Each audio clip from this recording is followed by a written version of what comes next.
नमस्कार दोस्तों, अंतर्स चेतना के इस ताज़ा अंक में आपका स्वागत है। आज के इस कड़ी का शीर्षक है भारतीय सेना का आधुनिकीकरण, मॉडर्नाइजेशन ऑफ इंडियन आर्मी। दोस्तों, ऑपरेशन सिंदूर अभी अभी हुआ है।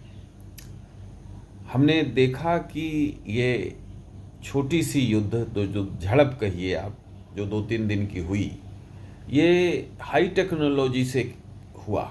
इसमें ड्रोन्स का इस्तेमाल हुआ, मिसाइल का इस्तेमाल हुआ और फाइटर प्लेन के भी इस्तेमाल हुए।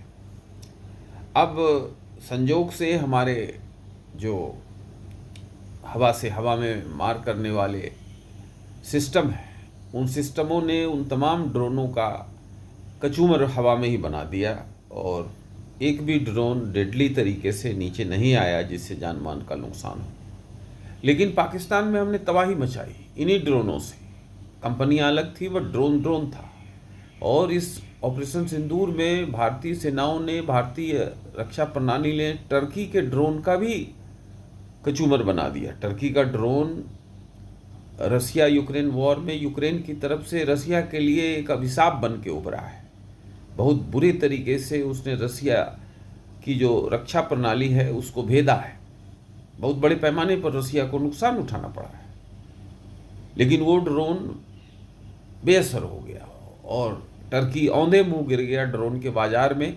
चूंकि दुनिया का जो रक्षा बाजार है दोस्तों, वो $2 ट्रिलियन का है और टर्की एक उभरता हुआ रक्षा निर्यातक देश है, डिफेंस एक्सपोर्टर कंट्री है, और ड्रोन उसका एक बहुत बड़ा कंपोनेंट हो रहा था। लेकिन रसिया में तो ड्रोन चला तो बाजार में उसका ड्रोन महंगा हुआ, लेकिन हमारे ऑपरेशन सिंदूर के दौरान उसका ड्रोन कमज़ोर पड़ गया। लेकिन इन तमाम चीज़ों के साथ साथ एक चीज़ जो निकल के आई दोस्तों, कि चीन पाकिस्तान के साथ इस युद्ध में खड़ा रहा, परोक्ष रूप से रहा। सीधे तौर पर तो वो शांति की बात करते रहा, यूएन के सिद्धांतों की दुहाई देते रहा, लेकिन परोक्ष रूप से उसने पाकिस्तान का साथ दिया। बहुत सारे मलबे पकड़े गए हैं ड्रोन के, जिसमें मेड इन चाइना लिखा हुआ है, वो भारत सरकार के कब्जे में है। और चीन निर्मित फाइटर प्लेन भी लड़े जो पाकिस्तान को उन्होंने दिए थे, लेकिन वो चीनी बड़ी उत्सुकता से देख रहे थे कि उनका फाइटर प्लेन किस तरह का परफॉर्मेंस करता है। दोस्तों, आज ज़रूरत है कि हम अपनी सेना का मॉडर्नाइजेशन करें। पाकिस्तान तो एक छोटा सा पिद्दी है। मूल लड़ाई तो भारत को चीन से लड़नी है। आज लड़नी है या 20 साल बाद लड़नी है या 40 साल बाद लड़नी है। मैं आपको ये बता दूं कि परंपरागत तौर पर इंडियन आर्म फोर्सेस दुनिया की एक बहुत बेहतरीन कॉम्बैट फोर्सेस है। वर्ल्ड वार 1, वर्ल्ड वार 2 में अपना जौहर दिखाया है भारतीय सेना ने, दुनिया के पटल पर दिखाया है। लेकिन 1-to-1 वॉर जो होता है उसका जमाना धीरे धीरे जा रहा है।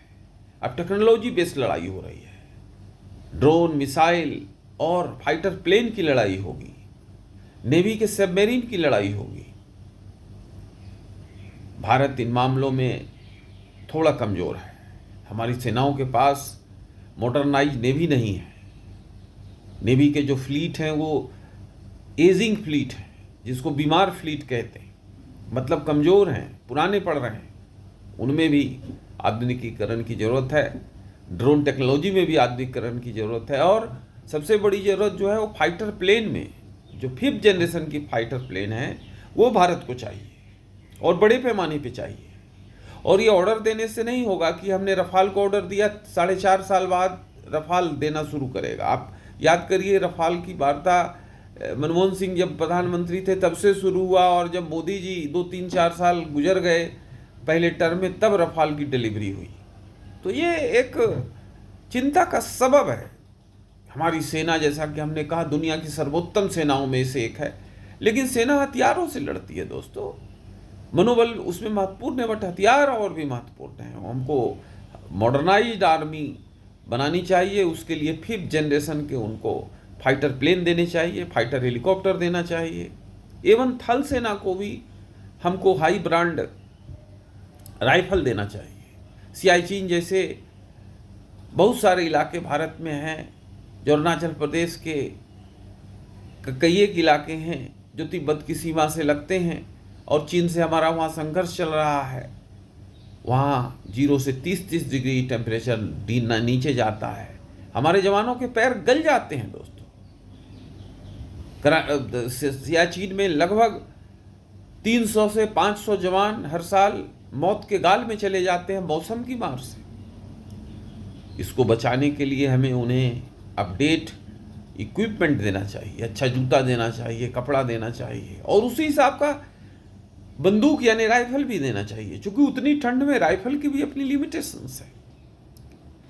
तो तीनों सेनाओं के तीनों अंग जो हैं, वायुसेना, थल सेना और जल सेना, नेवी, तीनों के आधुनिकीकरण की जरूरत है। आपके संज्ञान में मैं लाना चाहता हूं कि वर्ष 2024 में अमेरिका ने $1 ट्रिलियन रक्षा बजट पे खर्च किया, चीन ने $317 बिलियन खर्च किया, और भारत ने सिर्फ $90 बिलियन खर्च किया। भारत की अर्थव्यवस्था तेजी से बढ़ रही है, ये खुशी का सबब है। चौथी अर्थव्यवस्था हम कुछ ही दिनों पहले बने, शायद इस वर्ष के अंतिम महीना आते आते या 2026 के प्रारंभिक महीनों में हम दुनिया की तीसरी अर्थव्यवस्था बन जाएं, 5.5-6 ट्रिलियन पर पहुंच जाएं। लेकिन रक्षा का बजट हमको बढ़ाना पड़ेगा। $200 बिलियन भारत को रक्षा पर खर्च करना जरूरी है।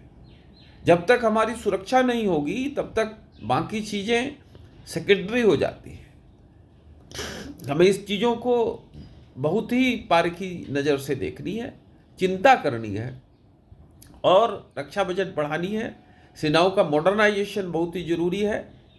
चीन किसी भी अपनी फूटे आंखों से भी न देखना चाहेगा कि भारत जिस तरह से प्रगति कर रहा है वो जारी रहे। तो उसके लिए ज़रूरी है कि हम चीन के जो नेफेरियस डिजाइन्स है उसको कमज़ोर करें, और उसके लिए हमारी सेनाओं का मजबूत होना बहुत ही ज़रूरी है।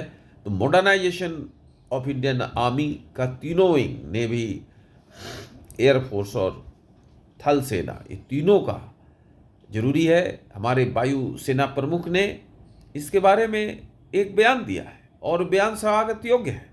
ब्यूरोक्रेसी को भी टेम करना चाहिए दोस्तों, उनकी भी पूंछ तोड़नी चाहिए। भारत में ब्यूरोक्रेसी कोई भी जरूरी से जरूरी चीज़ों को भी 1 महीने में क्लियर करती है, जबकि चीन और अमेरिका जैसे देश में ये 2-4 दिन में क्लियर होता है। आखिर क्या विपत्ति है कि आप फाइल पे बैठे रहते हो?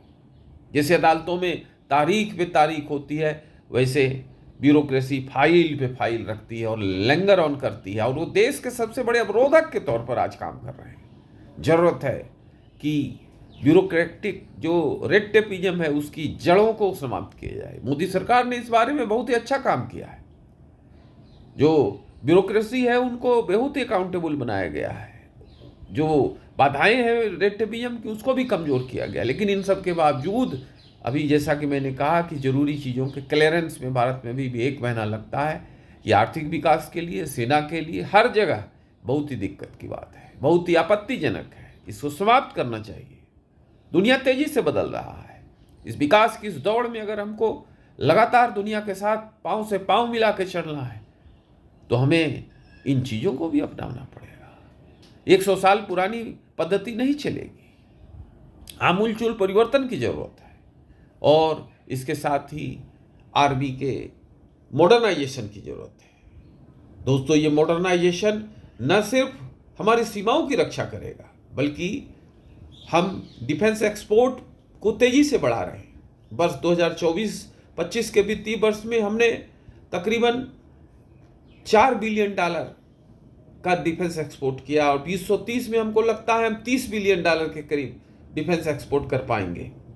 और 2047 तक जब भारत विकसित राष्ट्र बनने का सपना देख रहा है तो हम $200 बिलियन डिफेंस एक्सपोर्ट कर सकते हैं, और दुनिया के जो तमाम अग्रणी देश डिफेंस एक्सपोर्ट में आगे चल के पैसा कमाते हैं, हम भी कमा सकते हैं। इन तमाम चीज़ों पर हमको बहुत ही गंभीरता से ध्यान देना चाहिए। हमारे पास समय बहुत नहीं है, जो स्टेप है वो तेजी से उठना चाहिए। ये राष्ट्र के लिए, राष्ट्र की एकता के लिए, राष्ट्र की प्रगति के लिए, लोगों की खुशहाली के लिए बहुत ही आवश्यक है। धन्यवाद।